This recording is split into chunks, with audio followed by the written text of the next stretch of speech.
শহীদ রাষ্ট্রপতি জিয়াউর রহমানের ৪৫তম শাহাদত বার্ষিকী উপলক্ষে সিরাজগঞ্জে গরিব অসহায় মানুষের মাঝে গরুর মাংস বিতরণ করেছেন নিষিদ্ধ ঘোষিত আওয়ামী লীগ নেতা হাজী আব্দুস সাত্তার।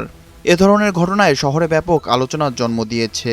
শুক্রবার ২৯ মে দুপুরে শহরের বিএল সরকারি উচ্চ বিদ্যালয় মাঠে ১,২০০ শতাধিক গরিব অসহায় মানুষের মাঝে মাংস বিতরণ করেন আব্দুস সাত্তার, যিনি সিরাজগঞ্জ পৌরসভা ১০ নং ওয়ার্ড আওয়ামী লীগের সভাপতি ও সাবেক কাউন্সিলর।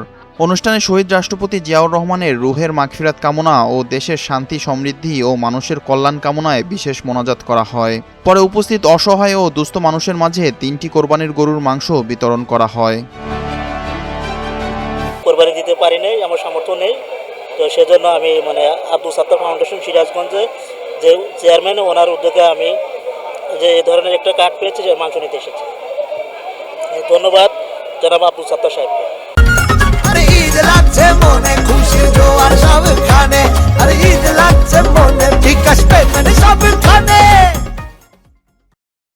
এই আমাদের গরিবের মাঝে মাংস বিতরণ করতেছেন, এই জন্য ওনাকে আন্তরিক ধন্যবাদ। অনেক দোয়া করি আল্লাহ তাআলা যেন ওনাকে আরো দেওয়ার ব্যবস্থা করে দেন।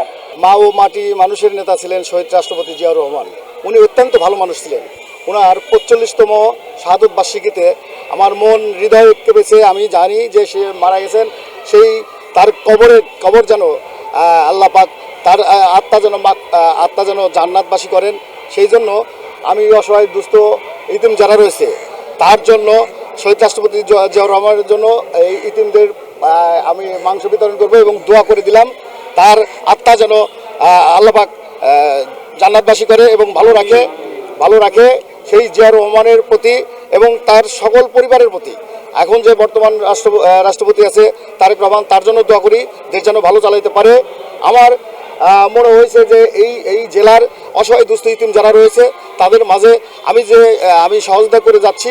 আমি এটুকু সহযোগিতা রাষ্ট্রপতি জিয়াউর রহমানের উসিলায় আমি তার জন্য দোয়া করলাম এবং ইতিম দুস্থ মানুষ যারা আছে সবাই তার জন্য দোয়া করবে।